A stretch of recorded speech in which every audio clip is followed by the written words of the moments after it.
प्रश्न संख्या 112।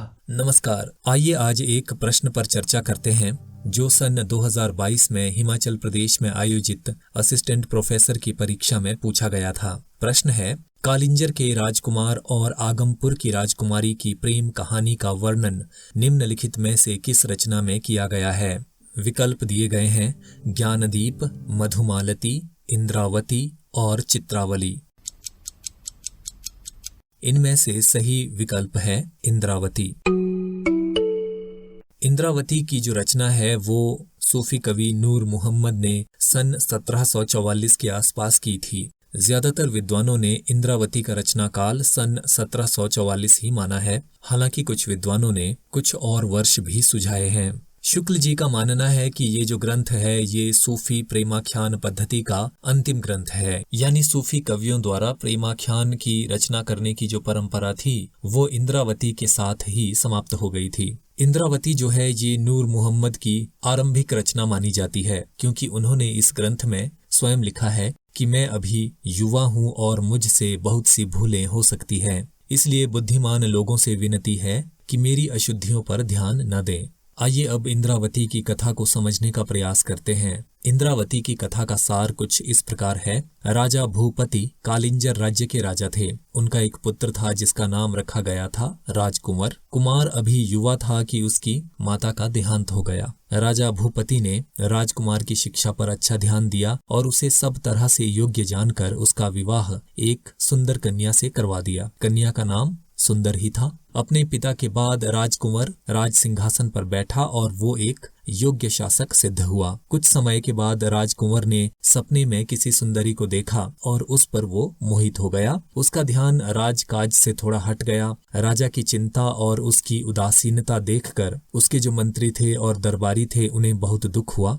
राजा के मंत्री बुद्धिसेन ने कई चित्रकारों द्वारा चित्र बनवाए और सौंदर्य शास्त्रियों द्वारा विभिन्न सुंदरियों का वर्णन करवाया, किंतु कोई समाधान ना निकला। बुद्धिसेन इंद्रावती का एक महत्वपूर्ण पात्र है जो राजकुंवर के साथ हर पल रहता है। अब जब कोई भी चित्रकार उस तरह का चित्र नहीं बना पाया उस स्त्री का जो राजा को सपने में दिखाई दी थी, और बहुत सारे सौंदर्य का वर्णन कर पाने में सक्षम जो बुद्धिमान लोग थे वो भी किसी ऐसी सुंदरी का वर्णन नहीं कर पाए जो राजा को स्वप्न में दिखाई दी थी। आखिर में राजा की फुलवारी में ठहरे हुए गुरुनाथ नामक एक तपस्वी ने राजा के स्वप्न पर विचार किया और गुरुनाथ ने बताया कि राजा की जो स्वप्न सुंदरी है वो समुद्र के पार बसे हुए आगमपुर नामक एक नगर के राजा जगपति की कन्या इंद्रावती है। इंद्रावती का जो जन्म हुआ था वो भगवान शिव के आशीर्वाद से हुआ था और एक रत्न के द्वारा हुआ था। राजकुंवर ने तपस्वी गुरुनाथ को अपना गुरु स्वीकार कर लिया और अपने 8 साथियों को लेकर आगमपुर की ओर प्रस्थान किया। रास्ते में अनेक बाधाएं आई। उन सबको पार करके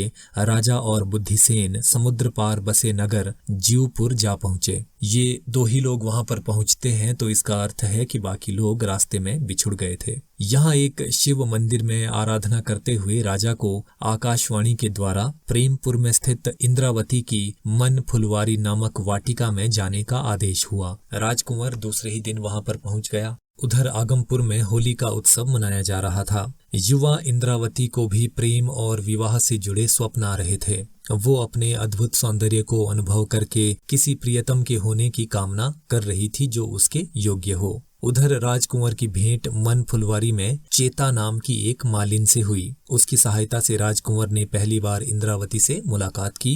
दोनों में प्रेम जागृत हुआ और चेता के माध्यम से उनमें पत्र व्यवहार होने लगा, यानी एक दूसरे को चिट्ठी पहुंचाई जाने लगी। राजकुंवर को पता चला कि समुद्र से प्रण मोती नाम का एक रत्न निकाल कर लाने वाले से ही इंद्रावती का विवाह हो सकता है। अब राजकुंवर मोती लाने के लिए चल पड़ा, लेकिन रास्ते में दुर्जन राय नामक एक राजा ने उसे बंदी बना लिया। बुद्धिसेन और इंद्रावती के आग्रह पर कृपा नामक राजा ने दुर्जन राय को मारा और राजकुंवर को मुक्त करवाया। तपस्वी गुरुनाथ की कृपा से राजा ने समुद्र में वास करने वाली देवी कमला से प्रण मोती प्राप्त किया। इससे प्रसन्न होकर राजा जगपति जो इंद्रावती के पिता है, उन्होंने इंद्रावती और राजकुंवर का विवाह करवा दिया। यहाँ पर कथा का आधा भाग समाप्त हो जाता है, यानी फिल्मों की भाषा में कहे तो यहाँ पर इंटरवल होता है।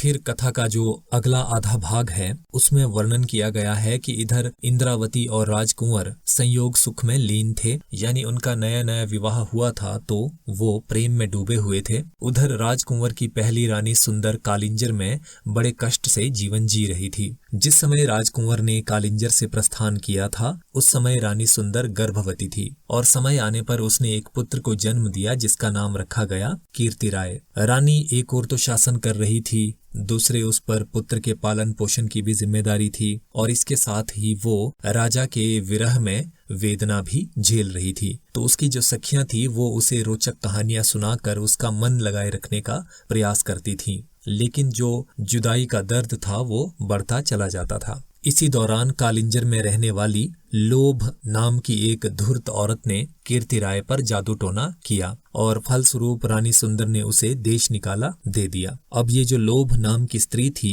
ये वहां से जैतपुर गई और वहां के राजा कामसेन के सामने उसने रानी सुंदर के सौंदर्य का विस्तृत वर्णन किया और ये सारा वर्णन सुनकर कामसेन रानी सुंदर के प्रति आसक्त हो गया। उसने मोहिनी नामक एक मालिन को जोगिन के भेष में रानी सुंदर के पास भेजा ताकि वो रानी को बहला फुसला सके, मगर रानी सुंदर ने उसकी मंशा को समझ लिया था और उसे तिरस्कृत करके महल से भगा दिया। इस पर क्रोधित होकर राजा कामसेन ने कालिंजर पर आक्रमण कर दिया। रानी सुंदर ने बड़ी बहादुरी से कामसेन का सामना किया और आखिर में इस युद्ध में कामसेन मारा गया। इसके बाद रानी सुंदर ने एक दिन पवन के द्वारा यानी हवा के माध्यम से अपना संदेश राजकुंवर के पास भेजा। संदेश पाकर राजकुंवर इंद्रावती को विदा करा के अपने देश को चल पड़ा। रास्ते में समुद्र की कन्या जो कमला थी उसने इंद्रावती के प्रति राजकुंवर के प्रेम की परीक्षा ली जिसमें राजकुंवर सफल हुआ।